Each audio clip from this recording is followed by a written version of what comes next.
Set up a Discord ticket system bot. Well, hello everybody, welcome back to the channel. To set up a support ticket system on Discord, you can invite a reliable bot like Ticket2 to your server. So you can head into top.gz on your web on your computer, and then you can search in, make sure you have Discord installed and that you have logged into your account. Then you can search in for ticket tool right here on the search bar.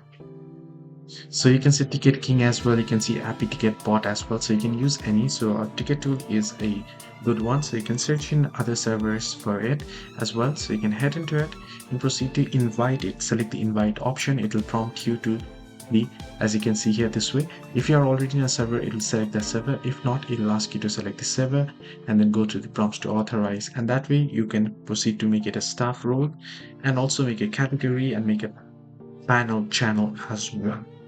So hope this video was helpful. Do like and subscribe, and also do not forget to leave the comments down below if you have any further issues as well.